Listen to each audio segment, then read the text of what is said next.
Donc là, je vais vous parler de l'impact de l'infection Covid-19 chez la population de transplantés hépatiques. Donc pour rappel, on fait actuellement à peu près 1300 transplantations en France tous les ans.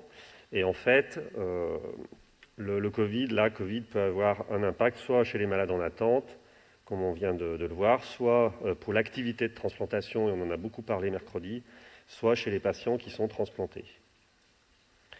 Donc au sein de la Société francophone de transplantation, bien sûr, on a été très rapidement impliqué dans un certain nombre de décisions et de mesures. On a fait très tôt des recommandations pour les patients transplantés, qu'on a essayé de diffuser le plus largement possible, en particulier par Internet, mais aussi par les associations de malades, ce qui a probablement marché beaucoup mieux.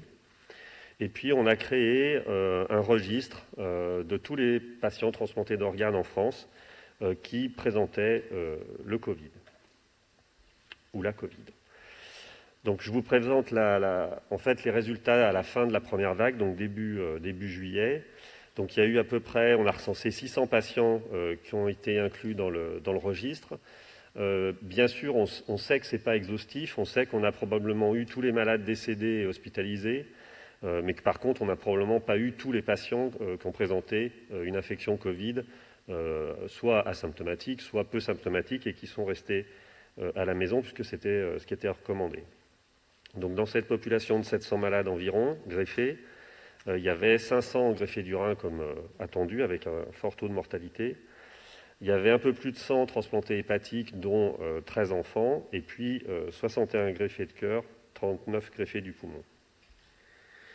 Alors pour rappel, dans le même temps, donc à la date de début juillet, il y avait eu à peu près 170 000 cas en France, il y avait eu à peu près 30 000 morts, il y avait eu à peu près 100 000 hospitalisations, dont à peu près 20 000 en réa ou en unité de soins intensifs.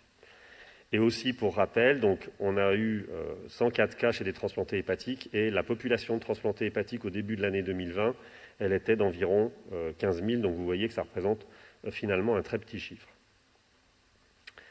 Alors l'objectif du registre, c'était essentiellement axé vers la gravité, vers l'hospitalisation, vers la mortalité, parce que, encore une fois, on n'avait pas des données très robustes sur les malades qui sont restés à la maison. Mais quand même, donc ce tableau qui n'est pas très lisible, mais je vais vous dire ce qui est important. En fait, on a comparé les malades qui étaient adultes, j'ai enlevé les enfants parce que tous les enfants sont restés à la maison, il n'y a eu aucun problème. Donc les 91 malades, enfin les 91 transplantés adultes, 24 à la maison et 67 à l'hôpital, donc on voit bien qu'il y a évidemment un très gros déséquilibre. Et en fait, ce qui était prédicteur d'une hospitalisation, c'était ce qu'on pouvait attendre, c'est-à-dire l'âge, le BMI, le diabète, c'était à la limite de la significativité. Et pour ce qui concerne les symptômes initiaux, c'était la fièvre et la dyspnée. Alors ensuite, on a regardé au sein de l'ensemble des malades, donc les 91, ceux qui ont présenté une forme sévère de Covid, qui sont donc allés en réa ou qui sont morts. Donc ça représente un peu plus de 36% des adultes, et si on prend que les malades hospitalisés, ça fait à peu près la moitié. Et les facteurs prédictifs, c'était de nouveau l'âge, de nouveau en analyse univariée, de nouveau le BMI. Les antécédents de cancer, c'était à la limite de la significativité. On retrouvait aussi la dyspnée et la fièvre, et puis un certain nombre de marqueurs biologiques pour lesquels il faut être quand même assez prudent, parce que, deuxième problème, il y a eu beaucoup de données manquantes, même pour les malades hospitalisés, parce que, comme vous le savez, les malades n'ont pas été hospitalisés forcément dans leur centre d'origine ou en CHU, et on a eu parfois beaucoup de problèmes où on n'a même carrément pas pu récupérer les données biologiques quand les malades étaient hospitalisés dans des hôpitaux périphériques. En tout cas, les malades qui avaient fait une forme grave avaient plus souvent une CRP très élevée, plus souvent une lymphopénie, plus souvent une insuffisance rénale à l'admission, et puis évidemment plus de lésions pulmonaires plus sévères au scanner. Donc ça ne différait pas tellement de la population générale. Si on considère que le décès, cette fois-ci, donc quand on prend les 91 malades adultes, il y en a 21% qui sont morts, et ça représente un tiers si on considère les malades qui ont été hospitalisés. Donc vous voyez un très fort taux de mortalité. Encore une fois, attention au dénominateur. Les facteurs de risque de décès, c'était de nouveau l'âge, et cette fois-ci, un point qui est très intéressant, qui était significatif, c'était la fonction rénale de base. Pas la fonction rénale au moment où le malade est arrivé à l'hôpital, mais sa fonction rénale de base, c'est-à-dire qu'on a récupéré la créatinine basale, c'est-à-dire entre 3 et 6 mois, le dernier bilan qu'ils avaient fait avant de faire l'infection Covid. On a regardé ça parce que c'est une grosse problématique qu'on avait mis en évidence dans la population des transplantés du rein.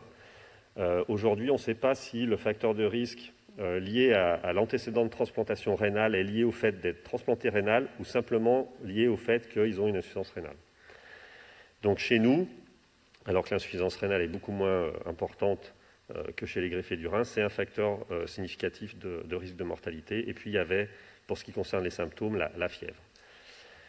Et finalement, dans l'analyse multivariée, pour les facteurs de risque de gravité, ce qui sortait, c'était la fièvre et la dyspnée, qui ne sont pas des facteurs de risque, qui sont en fait des facteurs associés, c'est évident. Mais par contre, pour le risque de décès, ce qui sortait, c'était la créatinine de base. Donc, encore une fois, un impact très important de l'insuffisance rénale, comme on l'a vu chez les greffés du rein, et également l'âge, ce qui est, là encore, pas très étonnant. Donc aujourd'hui, en fait, on a continué ce registre. Donc on enregistre les cas de la deuxième vague. On enregistre aussi, pour l'instant, les malades qui sont infectés en attente. Donc on pense qu'on aura beaucoup plus d'exhaustivité qu'au moment de la première vague, bien sûr. On espère qu'on pourra actualiser nos données pour le congrès de la SFT au mois de décembre. On devrait avoir quand même quelques premières informations, parce que vous savez que là, on compare la deuxième vague à la première dans la population générale. Donc on espère qu'on pourra le faire aussi dans la population des greffés d'organes. Donc je vous donne rendez-vous à Brest. Yann Lemeur, le président de la SFT, m'a assuré que c'était une photo de Brest au mois de décembre. Mais je ne suis pas sûr. Merci pour votre attention, et si vous avez des questions, ce sera avec plaisir.